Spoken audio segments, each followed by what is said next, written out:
నమస్తే రమగారు. నమస్తే జయ. రమగారు, మీరు చాలా ఓల్డ్ స్టోరీస్ కూడా చెప్తూ ఉంటారు నాకు. మీ దగ్గర పేపర్లో ఏదో నాకు నాకు 1950 అని ఒకటి కనిపించింది. ఎప్పటిదండి అసలు 1950దా? అప్పటి స్టోరీ ఎలా గ్యాదర్ చేశారు, అసలు ఏంటి ఆ స్టోరీ? గ్యాదరింగ్ ఏముంది, పుస్తకాలు చదువుతుంటే అందరూ గ్యాదర్ చేయగలుగుతారు. రెగ్యులర్ డైలాగ్ అంతే, గ్యాదర్ చేయాలి. చదువుతూ ఉంటే తెలుస్తుంది మనకి. 50లో పుస్తకాలు 60లో అన్నీ దొరుకుతాయి. ఆన్లైన్ దొరుకుతూనే ఉన్నాయి, విడిగా కూడా పాత పుస్తకాలు దొరుకుతాయి. సంపాదించవచ్చు. మనం చదివే ఉద్దేశం ఉండాలి, అది జ్ఞాపకం పెట్టుకుని ప్రజెంట్ చేసే ఆలోచన ఉండాలి. ఇది కూడా ప్రధానం. అది ప్రధానం. ఇప్పుడు మనకు అవసరం కదా. అవును, మనం అవసరంగా చేస్తున్నాం కాబట్టి. మీరు ఎట్లా రమగారు, నెట్ లో బ్రౌజ్ చేస్తారా లేకుంటే ఎక్కడి నుంచి ఎవరైనా మీకు పంపిస్తూ ఉంటారు? ఎట్లా? నా దగ్గర వెబ్సైట్లు ఉన్నాయి, కొన్ని పుస్తకాలు చాలా ఉన్నాయి. నేను ప్రతి 4 నెలలకి వెళ్ళిపోయి నవోదయ నవయుగ అక్కడికి ఇక్కడికి వెళ్ళి ఓ 3-4 వేల రూపాయల పుస్తకాలు, కథల పుస్తకాలు తెచ్చుకుంటాను. ఇది వరకు కోటి బయట తిరుగుతూ ఉంటే పుస్తకాలు కనపడినప్పుడల్లా తెచ్చుకునేదాన్ని. చందమామలు ఒక సంవత్సరం ఫుల్ ఎడిషన్స్ 12 పుస్తకాలు బౌండ్ చేసిన పుస్తకాలు కొన్ని దొరుకుతూ ఉంటాయి. మాకు బాగా తెలిసిన ఒక ఆయన ఫ్రెండ్ దగ్గర ఉన్నాయని కొన్ని పుస్తకాలు ఇప్పించారు. ఒక కీటిపాటిలో ఒక అమ్మాయి ఫ్రెండ్ అయింది. ఆ అమ్మాయి తన దగ్గర ఒక 67దో ఎప్పటిదో, ఆ పిల్లగా అది వాళ్ళ నాన్నగారు పెళ్ళయిందేమో అప్పటిది, చాలా చిన్న పిల్ల. ఆ అమ్మాయి అప్పటి పుస్తకం ఒక బౌండ్ 12 పుస్తకాలు ఉన్నదో 9 పుస్తకాలు ఉన్నదో ఇచ్చింది నాకు. అందులో కథలు కూడా చెప్పాను నేను. సంపాదించాలి అంతే, వాటి కోసం ట్రై చేయాలి. అవి కాకుండా ఇప్పుడు కొన్ని కథలు, ఇప్పుడు నేను కొన్ని గ్రూప్స్లో ఉన్నాను, కథలు వస్తుంటాయా, ఈ కథ చదివితే పాత కథ ఒకటి గుర్తొస్తుంది నాకు. అందులో గ్రూపులో నేను చదివిన కథ ఒక్కటి కూడా చెప్పలే ఇప్పటిదాకా నేను. ఓకే, ఒకటి కూడా చెప్పాలి. దానికి రిలవెంట్గా ఉన్న స్టోరీ, దానికి రిలేటెడ్ కాస్త దగ్గరగా ఉన్న కథ, ఇంచుమించుగా ఇలాంటి కథ ఎప్పుడో చదివానికి కొంచెం ఆలోచించుకుంటుంటే మెల్లిగా గుర్తొస్తుంది. అదే నేను చెప్పాను, నేను పాలగిని కూడా మర్చిపోతా పొయ్యి మీద్ది. స్టోరీస్ ఎందుకో ఇవి గుర్తుంటాయి. ఎందుకు గుర్తుంటాయో. ఇంట్లో ఎవరైనా ఉన్నారా రమ్మగారు, ఫ్యామిలీలో అక్క వాళ్ళు కానీ ఎవరైనా? ఇంట్లో అందరూ కథాగత ప్రాణులే. మేమంతా పుస్తకాలు పిచ్చివాళ్ళు కదా.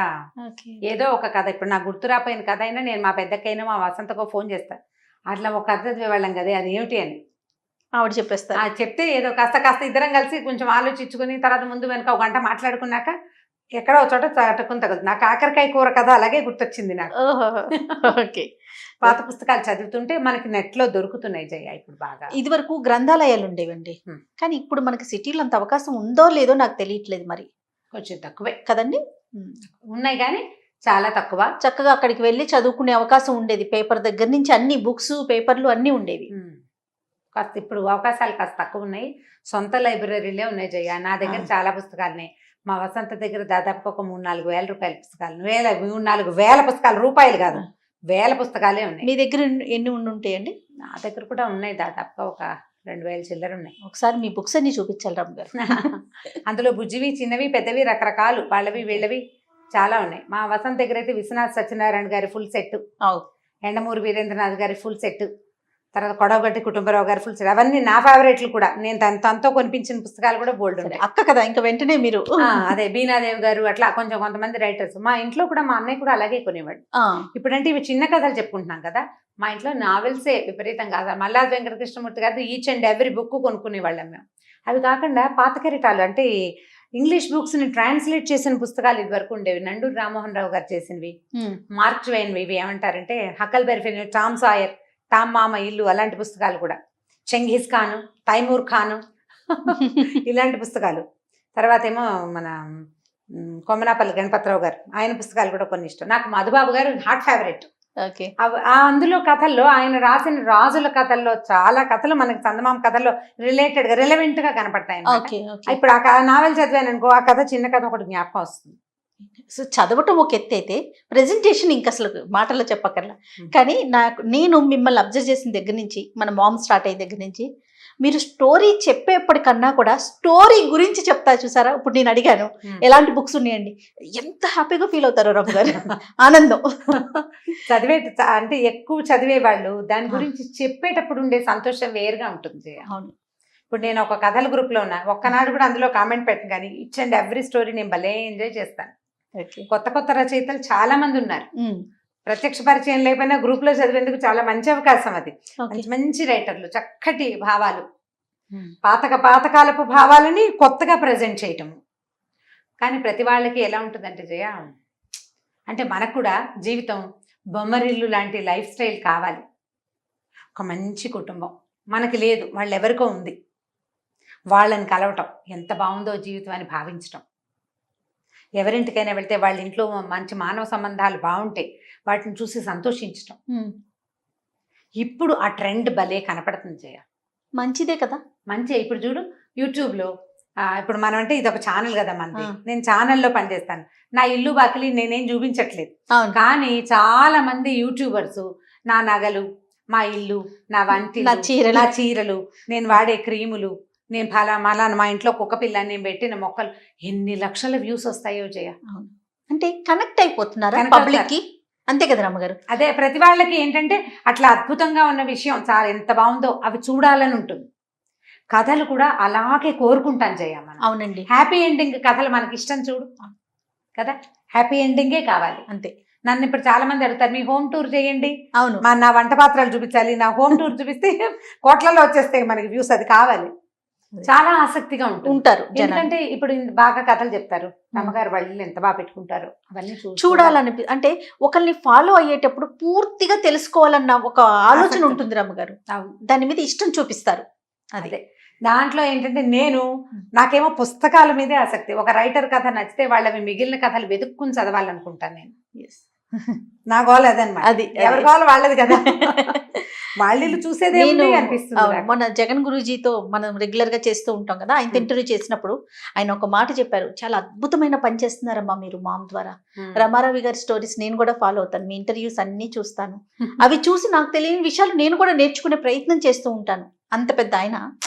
అంటే స్టోరీకి ఉన్న ఇంపార్టెన్స్ అది. తల్లి పిల్లలకి సంబంధించిన రిలేషన్ లో ప్రతి తల్లి స్టోరీ చెప్పాలి అనే కోణంలో ఈ విషయం చెప్పారనమాట.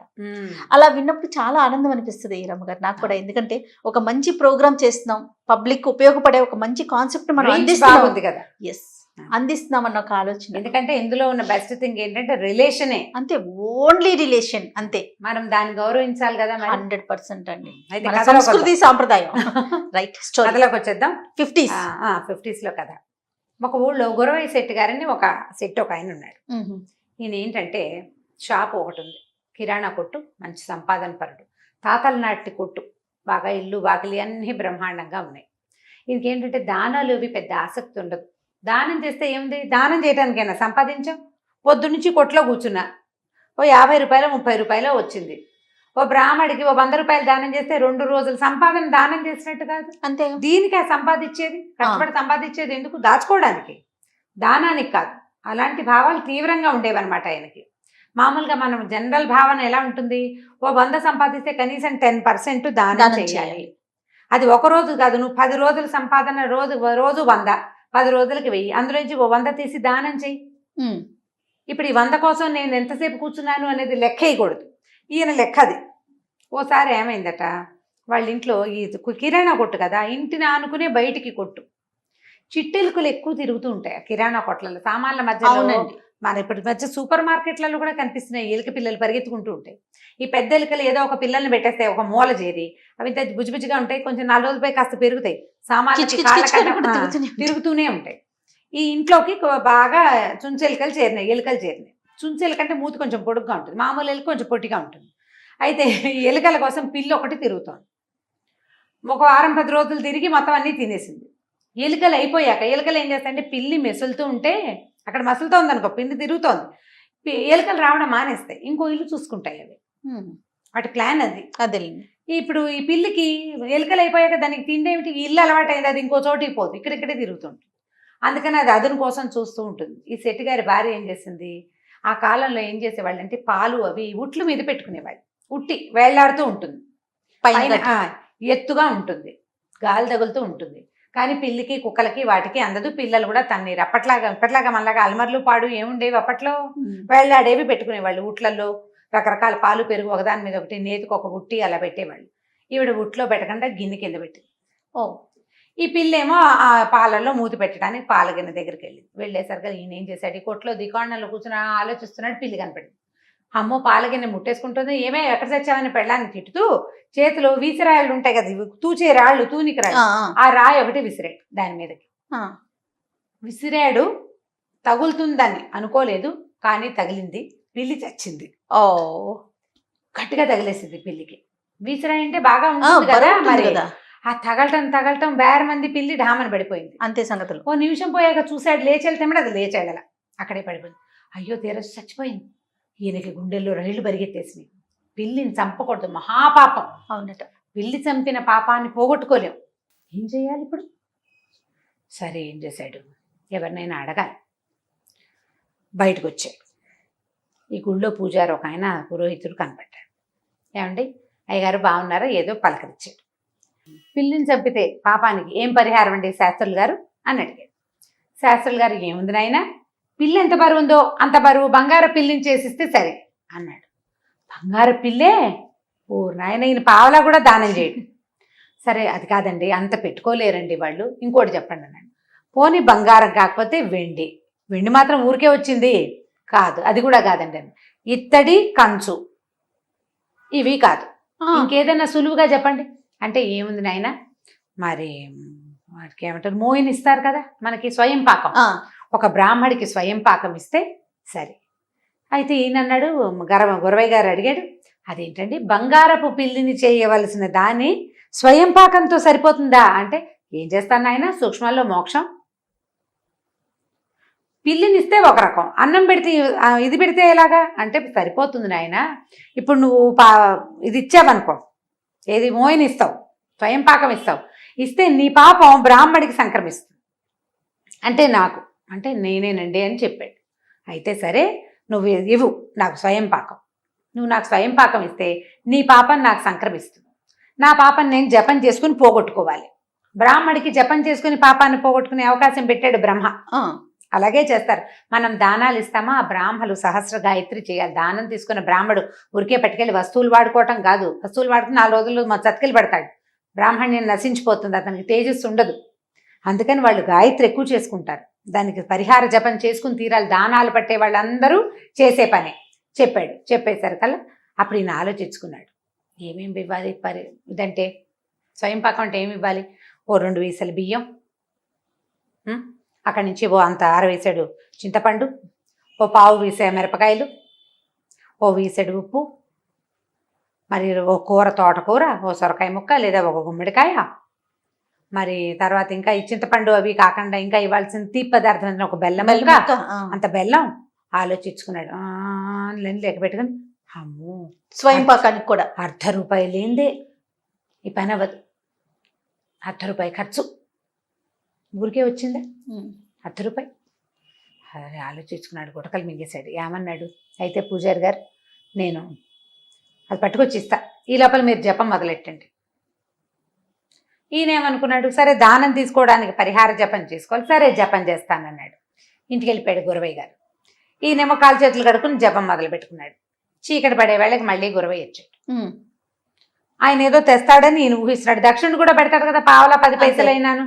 ఏమండి శాస్త్రులు గారు జపం అయింది అన్నాడు. అయిపోయింది నాయన అంటే, నా పాపం మీకు వచ్చినట్టే కదా అన్నాడు. నీ పాపం నాకు వచ్చింది, దానికి పరిహారం కూడా చేసుకున్నానంటే, సరేలేండి మంచిది శుభం వెళ్ళొస్తానండి అన్నాడు.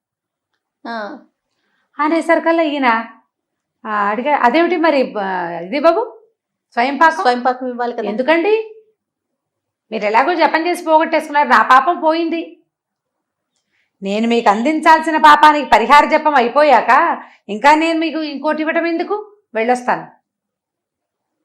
ముందు ఆయనకి బ్రాహ్మడికి ఏమనిపించింది, వీడింత షావుకారు, బోల్డు డబ్బులు ఉన్నవాడు, బంగార పిల్లని ఇంత పిల్లిని కాకపోతే ఇంత పిల్లి బొమ్మనైనా చేయించి ఇవ్వగలిగిన వాడే స్వయం పాకంతో సరిపెడతానంటున్నాడు. పోనీలే అదైనా ముడుతుందని చూస్తే అది కూడా ముట్టకుండా జపం మిగిలింది. 2-3 గంటల పాటు అన్నం తినకుండా కూర్చొని జపం చేశాడు బ్రాహ్మడు, లేచి వెళ్ళిపోయాడు. ఇంకేముంది, బ్రాహ్మడు అనుకున్నాడు, ఓరు వీడి దుంపదేగా అని అనుకుని ఏమనుకున్నాడంటే, ఇప్పుడు ఈ పని చూడు తెలివిగా చేశాడు. పిల్లిని చంపింది ఒక పాపం, బ్రాహ్మడికి స్వయం పాకం ఇస్తానని ఇవ్వకుండా అతనితోటి అభోజనంగా జపం చేయించింది 2వ పాపం. ఒక పాపాన్ని బదులు ఎన్ని చుట్టినాయి, 2 వచ్చినాయి. అవి అతనికి తెలీదు. ఈ వచ్చే జన్మ కూడా ఇలాగే ఏదైనా అమ్ముకునే జన్మ అమ్ముకునే వాడి దగ్గర పనిచేసే జన్మ వస్తుంది వీడి కర్మ. కానీ బ్రాహ్మణాయన లేచి వెళ్ళిపోయాడు. చిచ్చి ఇలాంటి వెధవల్ని నమ్మకూడదు అని. ఇది చందమామలో చెప్పే కథలు ఇలాంటివి చెప్పేవాళ్ళు ఇదివరకు. ఇది ఒక తెలివి. ఆయన ఏం చేశాడు, పొరపాటును చంపిన పిల్లి పాపాన్ని ఓ బ్రాహ్మడికి అంటగట్టేశాడు చక్కగా తెలివిగా. బాగుంది. కాకపోతే ఈ తెలివి వల్ల ఉపయోగం ఉందా, బ్రాహ్మడు ఏం చెప్పించిపోయాడు, ఒకటి కాదురా నీ మొహమండ నీకు 2 శాపాలు వస్తాయి అని ఒకదానికి చెప్పాడు. ఇంకొకటి వచ్చింది. అందుకని ఈ కథలు చెప్పేటప్పుడు చిన్నప్పుడు ఏం చెప్పేవాళ్ళు అంటే ఇట్లా చేయకూడదు, ఎస్, నువ్వు ఎంత పెద్ద తప్పు చేసినా దానికి పరిహారం చిన్నదే అయినా చెయ్యాలి. నువ్వు ఆ చిన్నది కూడా చేయకుండా మానేస్తే అది ఇది కూడా 2 పాపాలు వస్తాయి. అంతే. అందుకని ఇట్లా చేయకూడదు. కాబట్టి ముందే ఏమిటి పిల్లుల మీద వాటి మీద రాళ్ళు విసరకూడదు. ఫస్ట్ మొదట చేయకూడని పని అది. పిల్లిని వాటిని తోలడానికి ఒక చిన్న సన్న చువ్వలు పెట్టుకునేవాళ్ళు. బెత్తం కనపడితే పారిపోతుంది పిల్లి. ఈ పుల్లలు ఉంటాయి చూడు, కొబ్బరి నెల పుల్లలు, కొబ్బరి చీపురు ఉంటుందా, కొబ్బరి నెల పుల్లే కదా అది, ఆ ఈన పుల్ల. ఆ ఈన పుల్ల సురుక్కుమంటుంది. అది పిల్లులు రావు, అది దాన్ని పెట్టి కొడితే సావదు, దానికి ఏం అవ్వదు, కానీ సర్రమంటుంది. అందుకని అలాంటి వాటితో కొట్టాలి, కానీ వీసరాళ్ళు అవి వేయకూడదు. చందమామ కదా జ్ఞాపకం పెట్టుకోండి, పిల్లలకి సరదాగా చెప్పండి. ఖచ్చితంగా ఇలా చెయ్యకూడదు అనేది నేర్పించాలి. బాగుంది రమ్మగారు. ఇంకొక స్టోరీతో మళ్ళీ కలుద్దాం. నమస్తే. నమస్తే. ఇక ఈ వీడియో కనుక మీకు నచ్చినట్లయితే లైక్ చేయండి, షేర్ చేయండి. మరిన్ని ఇంట్రెస్టింగ్ వీడియోస్ కోసం మా ఛానల్ని సబ్స్క్రైబ్ చేసుకోండి.